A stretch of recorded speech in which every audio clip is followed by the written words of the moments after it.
Hello aspirants, welcome to AQBIS YouTube channel. This session is a part of our quick revision series Prelims Atulya.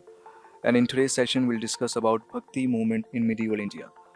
So we have already started medieval history and we have covered the administration under various dynasties during medieval India.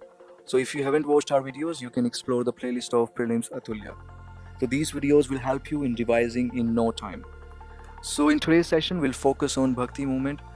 So before we discuss that, let me give you the meaning of the word bhakti. The meaning of this word is devotion towards God.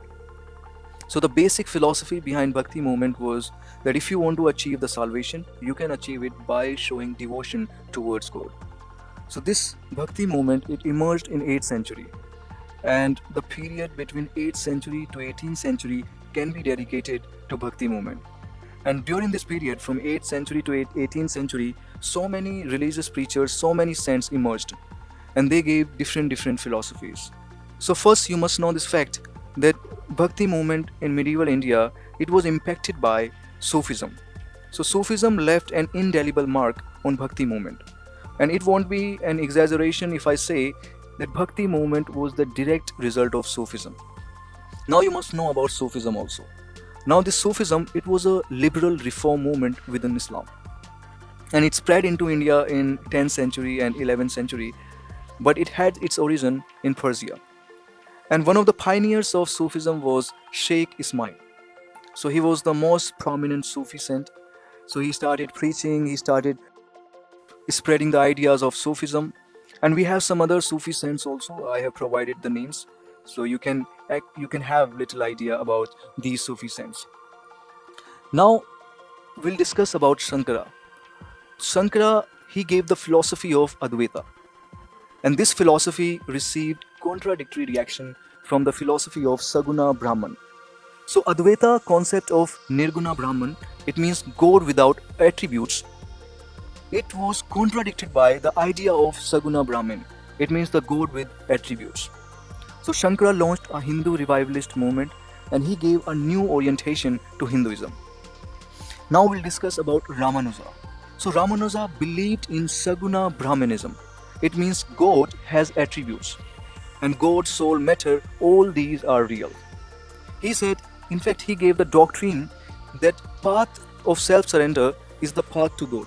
So if you surrender yourself to God, you can easily achieve the salvation. In fact, he said that creative process and all the objects in creation are real but not illusionary. Now we'll discuss about Madhava. Now Madhava, he belonged to Kannada region, and he propagated the theory of dualism of Jivatma and Paramatma. So according to his philosophy, world is not an illusion but a reality. And God, soul, matter, they are unique in nature. It means they are distinctive, they are different. Now there were some other notable preachers during that time like Nibarka, Vallabhacharya, Surdas, Mirabai, Tulsidas. So you can also have little idea about these preachers. Now after these preachers, some prominent religious preachers emerged later. Ramananda, Kabir and Nanak. And they drew their inspiration from old masters. But they showed a new path, a new dimension. They helped the common people. They were very pragmatic in their approach. They asked them to give up all those evil practices, evil rituals. So they were not linked with any particular religions because they did not believe in rituals, ceremonies and all these things. And these preachers, they believed in one God. And they believed in Bhakti, and they said that Bhakti is the only means of salvation. Now we'll try to understand more about Ramananda. So he was a follower of Ramanuja, and he was an ardent worshipper of Lord Rama. In fact, he was the first to employ the vernacular medium to propagate his ideas. So what he did, he opposed the caste system, and he chose his disciples from all sections of society. So Kabir, he was his disciple, you must know this thing. So we'll understand about Kabir also now. Now Kabir, he was the most famous disciple of Ramananda. And he was born to a Brahmin widow. And he was brought by Muslim weavers. So he learnt about Hinduism, he learnt about Islam. And he wanted to unite Hinduism and Islam. So this was his agenda. And his followers are called Kabir Panthis. So he urged to attain salvation. He said one must have a pure heart and one must give up dishonesty, hypocrisy, and insincerity. Now we'll discuss about Guru Nanak. Now Guru Nanak, he was the disciple of Kabir and he founded the Sikh religion. So he denounced all those evil practices. He urged people to give up selfishness, falsehood, and hypocrisy. And he asked people to lead a life of truth, honesty, and kindness.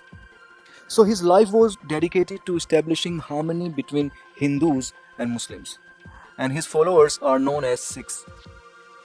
Now, let's have a little idea about the famous reformer of Bengal, Chaitanya. So Chaitanya propagated the Krishna cult. He renounced the world, he became a saint, he wandered all over the country preaching his ideas. So he believed that through love and devotion, song and dance, a follower can feel the presence of God. So you can attain the salvation by using these techniques: song, dance, love, and devotion towards God. Now some other preachers like Ganadeva, Namadeva. Now some other preachers, these preachers are equally important and you must know about these saints. So Gananadeva, Namadeva. Gananadeva, he was the founder of Bhakti movement in Maharashtra. So this is something which you must be knowing.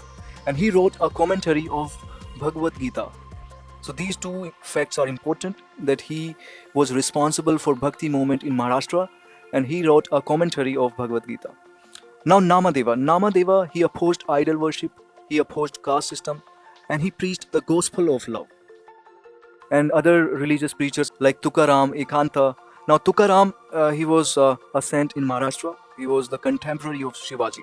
So this is a very important fact. You must know about this thing. Now you must know the importance of Bhakti movement.